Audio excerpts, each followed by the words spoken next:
I came to my dad saying, I can't keep my head on straight with this job. Like there's just so many moving components, so many different things that just come at you all the time. And that's when he came to me with the idea of the notebook. And I have to say that absolutely saved my life in so many different aspects. From the Understood Podcast Network, this is How'd You Get That Job? A podcast that explores the unique and often unexpected career paths of people with learning and thinking differences. My name is Eleni Matteo, and I'm a user researcher here at Understood. That means I spend a lot of time thinking about how we find jobs we love that reflect how we learn and who we are. I'll be your host. Today we're trying something new. We're talking to a boss and an employee who also happen to be father and son. Michael Upshall Senior started Probuilt Design and Build in Toronto area more than 30 years ago. He didn't start out expecting to run a business with dozens of employees. In fact, he struggled in school and left before getting his high school degree. But he always loved carpentry, and he was able to turn that passion into a business. Today, he oversees everything from designing homes to actually building them. Michael Junior started working with his parents at Probuilt when he was still a kid. Now he's in his 20s, he's studied architecture, and he's now following in his father's footsteps at Probuilt. Both Michaels have ADHD. The way they work together shows how helpful it can be to have a mentor with learning and thinking differences in the workplace and someone that understands. I'm pretty excited for this interview because today it's a little bit of a first for us, talking to a father-son duo who also work together. So we are hopefully going to get a little bit of a glimpse of, the boss-employee dynamic as well. So I'm really looking forward to hearing what you both have to say. It would be great if you could just tell us about the family business. Like Michael Senior, do you want to tell us, when did you get started? And Michael Junior, when did you join? Well, we could go way back if you want. I've been in the industry 40 years. So, I've got a wee bit of sawdust in my blood, so to speak. We started the company, I guess, in, 1989? And then over the years, the business started growing a bit more. And then I ended up hyper-focusing on it and took it to the next level. And over the years, my wife and I had grown it to a point where we would start thinking about, bringing the kids into the business if they were interested. That was one of the things. I didn't want to shove it down their throat either. I wanted to make sure that they were okay with it. And it was open to all of them too. Yeah, I started working with Probuilt probably when I was about 12 years old. So that would have been 12 years ago from now, yeah. Just little stuff here and there on the job sites and kind of just following dad around, tagging along, It took a little while for me to be able to actually be on the job sites with the guys without parents, I guess. But eventually when I was 14 years old was when I started on the actual job sites with the other employees and basically just started as a carpenter's hand, more or less just sweeping brooms and moving material around, but basically just gaining experience in the beginning for me. And Michael Senior, you also started off as a carpenter as a teenager. Is that right? Yeah, I'm a master carpenter. I started my apprenticeship when I was young. I've got a grade 10 education. It turned out that school wasn't the do-all, the be-all for someone like myself because it's not set up for ADHD people. Definitely. I didn't know that at the time. I just knew I was different and felt different and had to do something, different than anybody else. And it's crazy thinking about that time, especially considering that you dropped out in the 10th grade, looking at my age now and the different things that they have in place, especially within the education system, that can help a lot with education because I started struggling big time as well too while I was in high school as well, coming into grade 9, and pretty much all my teachers said the exact same thing, that I'm pretty much off the walls, ADHD, ADD, whatever you want to call it, and basically just recommended that I got tested as well too. And by doing that, a lot of the procedures that they were able to put in place after I got all the testing done was able to help so much more throughout my schooling. And I always think about my dad in that way too. If he had the same opportunities that I have now, what he would have been able to do or where he could have gone with education that way. I had to educate myself. And look where it got you to great places. Michael Senior, you mentioned that you felt like your son was a carbon copy of you. And I'm not sure if you really know, but there has been a lot of published research about ADHD being genetic. It's actually generally agreed upon that if an adult has ADHD, there's a 30 to 50% chance of the child also having ADHD, which is pretty high. So it's not really a surprise, like father, like son. Could you talk a little bit about some of the similarities that you've noticed between you and your father, particularly in the way that you think and work, that might be related to your ADHD? Yeah, well, I guess it really started with a young age, especially. I mean, what kid doesn't grow up wanting to be like his dad, you know? So it's really been with everything from the sports that he played to the work field that he's within, and it really drove me to wanting to get inside the construction workforce as well.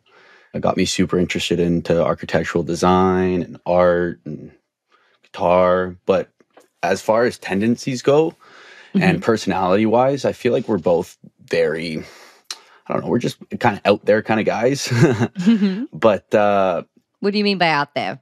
we're both very energetic, I guess you could say, and more upbeat type deal. And I think that also comes along with the ADD as well too. We're both very, very forgetful, so we have to put things within our day-to-day lives to be able to operate properly, at least. Yeah. I saw that article, the interview that you had in the Canadian Contractor. I think one of you mentioned this idea of like high risk, high reward. Have you considered how that might relate to your ADHD or how your ADHD might play a role in that kind of drive? Oh, totally. Pretty much my whole life has been high risk, high reward. Everything that I've done is pretty much just all in. I've never really been much of a dip your toes in the water kind of guy. If something really gets me going and it's something that juices me, I just dive right in and everything. And I just want to know everything about it. And I want to do it all the time. And I think about it all the time. And I mean, it's not always a good thing either, which a lot of people think, oh, why would it takes away so much from other responsibilities and other productive things. But Yeah. I guess it's a matter of being able to try and find a balance. And that's definitely something that I'm still struggling to find and do still today. But we're working on it. That's for sure. Yeah. Well, it's funny because you both use the term something that makes you feel juicy, like in Right. regard to like hyper focus. It's such a weird feeling, and it's something that, and you know when it's happening too, and that's when it's just like, oh, here we go again. And what's funny is because about that as well too is like the saying, like jack of all trades. I'm a jack of all everything, to be honest with you.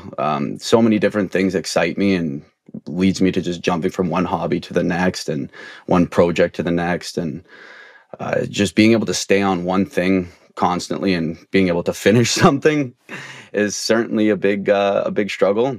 But being able to learn so many different things and talk to so many different people through so many different hobbies has been something that's been awesome throughout my life. Yeah. And I know that you mentioned that you can both be forgetful. Mm. What strategies have you put in place to like help you perhaps not be so forgetful like at work? Well, actually, my dad actually gave me the idea. Both of us carry around this little notebook. It's just a normal sized notebook, and it pretty much goes with me everywhere I go. It doesn't leave my truck, and when I get out of the truck, it comes with me and into the house, onto the job site. And it's basically just a tool that I use with me every single day just to jot down thoughts and job site ideas and design ideas, pretty much everything. Even just a matter of don't forget to eat. But that's one of the things that has absolutely just saved my life. And a big part of it, where that came from, was I came to my dad saying, I can't keep my head on straight with this job. Like there's just so many moving components, so many different things that just come at you all the time. And that's when he came to me with the idea of the notebook. And I have to say that absolutely saved my life in so many different aspects, especially when it comes to work. And it takes a lot of self-awareness to know what you need. Michael Senior, for you, like how did you figure out that that was something that helped you? And like, do you have any other strategies or tools that you use day to day at work? Oh, yes, I do.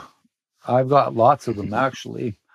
But one of the main things that really helped me was in my office day-to-day work was being able to have a personal assistant. That saved my life and allowed me to excel, because now I didn't have to worry about missing my meetings, because my personal assistant would call me an hour or two before and say, whatever you're doing right now, close it up because you got another meeting you got to be at. And she always knew where I was and how far I had to travel and these types of things. And it was just invaluable. But that was one of the main things, I would say. And the other is actually writing things down in a book. Because I've also learned, like, not only from ADHD, I think just in general, I think anybody would benefit from that, because a lot of times we end up in our own heads and we get stuck there. And when we think of things that we need to do or whatever, you know, it kind of just swirls around in our brains. And we really need to get it out of our brains and out there. And there's two ways to really do that. And that's to either speak it and say it to someone or to whatever. And the other is to write it down. And if you do both, then you're way ahead of the game, because then it becomes real. I totally agree. That's what I've found, that these things, they jump out of your brain and become a little bit more real, because now somebody else might say something about it. And then when you're doing that, especially if you're hyper focusing and stuff like that, you're always being drawn towards whatever it is that you're thinking about or hyper focusing on. So writing things down and speaking them and getting them out of your brain has been, you know, a very valuable thing for me. To tag along with that as well, too, scheduling and basically just having an order or routine. Well, we need routine. We need routine bad. Are there any tools you use to create and keep on track of your routine? It's mainly just a matter of scheduling. We have an app called Co-Construct that we use for our construction business. It has everything from scheduling to the plans to where I'm supposed to be that day, what I'm doing that day. And it's basically just a checklist for what I'm doing that day. So that helps a lot as well, too.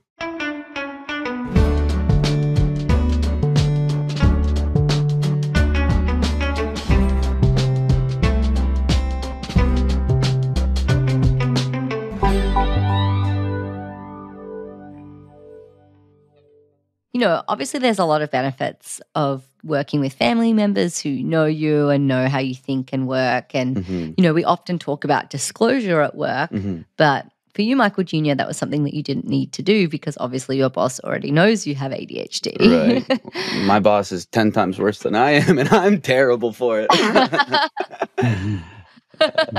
See, he's 10 times worse. I heard him say that you're a carbon copy. I don't see there's a disagreement here.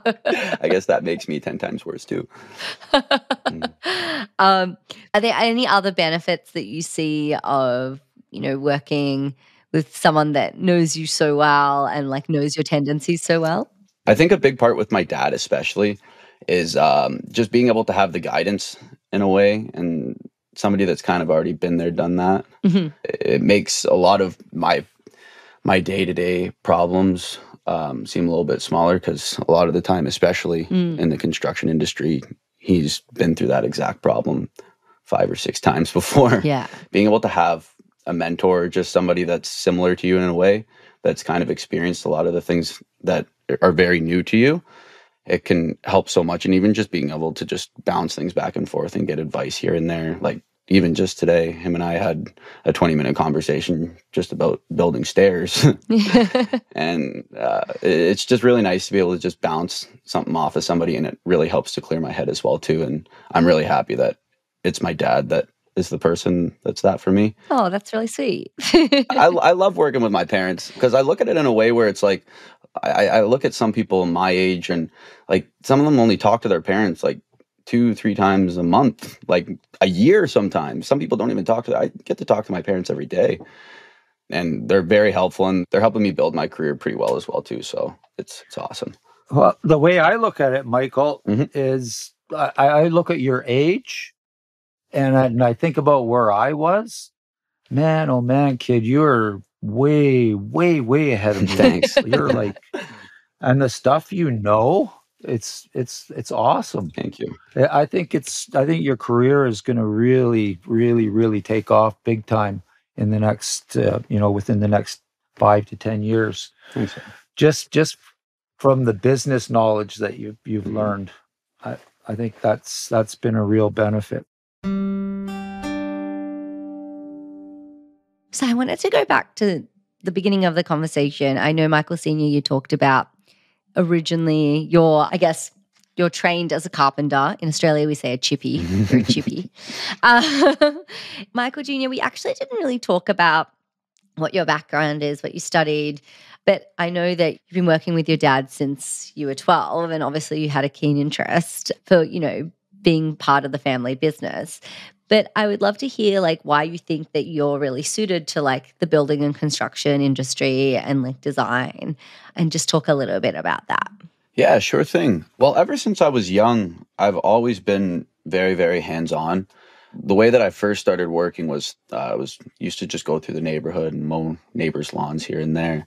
And I used to love that kind of stuff. We had our own lawnmower, and I'd buy my own gas, and that was my first means of income. And then I ended up working at one of our local auto shops, which was basically just working on cars for 10 hours a day in the summer and 3 hours after school. And I loved that as well. So I've always just been very, very interested by working with my hands, working with different types of systems, different types of machinery, whether it's wood, metal, whatever it is. But what made me really, really realize that I enjoyed working with my hands was from actually working in an architectural office. So I went to school for architectural technology at Fanshawe College. I actually do still have a semester left that I am dying to go back and finish, but when we find the time. But I worked in an architectural office for a summer, and it was just a matter of having to sit at a desk for me for 8-10 hours a day would just send my brain absolutely wacky. And I just found myself staring at the clock all day, and I couldn't believe how exhausted I was getting throughout the day by essentially typing and looking at a screen. So I by doing that, I kind of just instantly knew I don't think this is meant for me. So I sat down with my parents and we had a conversation, and I pretty much just determined from there that I preferred to be working more within the family business. And so I went back to school, and then ended up coming home. And for the past 3 years now, I've been working with the family business from there, with the architectural background as well too. And how do you apply the architectural background to the day-to-day? I still use it all the time. What's really nice about that is the design aspect. I can more so do at my own leisure rather than being sat at a desk and having to do it 5 days a week, 10 hours a day, 8 hours a day, whatever it is. And being able to do it when I want to do it, because I honestly do enjoy it and I love it. But I guess I just don't love to do it all the time. Of course. Whereas being on site and having all of the noises and the banging and the just everything, so many different moving components going on pretty much throughout the entire day, and so much happening. It's crazy how much more energetic and how alive I feel at work, rather than almost kind of just feeling like a carcass sitting at a desk all day. And that doesn't mean anything bad towards anybody that does work a desk job. It's certainly not that at all. It's really not meant for me. Totally. And I don't think it ever will be. Yeah, exactly. No shade to anyone, of course. It's always just about figuring out what suits you and how your brain works. Well, I have one more question for both of you. So I know that there is a shortage of skilled labor at the moment. So I would be interested to hear what your pitch would be for young people considering going in the direction of construction or contracting or carpentry. What would you say? I'm a firm believer that I think people get pushed in certain directions because other people think that that's what's best for them, when I think they should figure out what's best for themselves. Mm-hmm. And a classic example of that is the reason why we're in a shortage right now. especially in Canada. I don't know about other parts of the world, but in Canada, they closed the shop classes for a good solid 10, 15, 20 years or whatever the heck it was. And at the time, I remember I was saying this, I say, this is a huge mistake. This was like back in the .com era, I think, when everybody, all the parents and families and everybody was pushing all the kids towards computers and computer programming and all that. And they were closing down these vocational schools and that. And what the heck is going on here? I said, we're still going to have to build things. Yeah, definitely. People, we're going to have to do all kinds of things.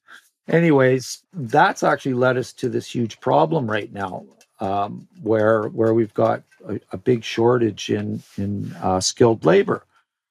Man, oh man, I'll tell you, there's huge careers to be made there, and all kinds of businesses, like even the sub-trades, like plumbing, heating, electrical. Man, if you could get yourself a truck and hire yourself one guy, you could easily make 6 figures. And I mean easily.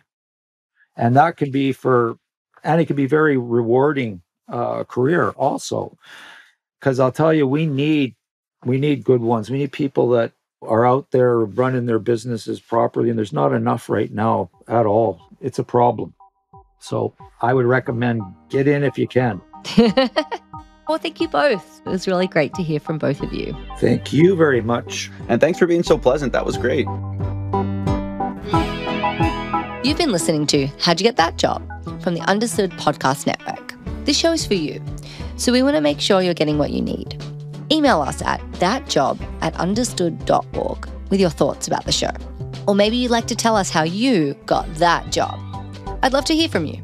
If you want to learn more about the topics we covered today, check out our show notes for this episode. We include more resources as well as links to anything we mentioned in the episode. Also, one of our goals at Understood is to help change the workplace so everyone can thrive. Check out what we're up to at u.org/workplace. That's the letter u.org/workplace. Understood.org is a resource dedicated to helping people who learn and think differently discover their potential and thrive. Learn more at understood.org/mission. How'd You Get That Job is produced by Grace Tatter. Brown & Berry is our production director. Our theme music was written by Justin D. Wright, who also mixes the show. Margie DeSantis provides editorial support. For the Understood Podcast Network, Laura Key is our editorial director, Scott Cashier is our creative director, and Seth Melnick is our executive producer. And I'm your host, Eleni Matheu. Thanks again for listening.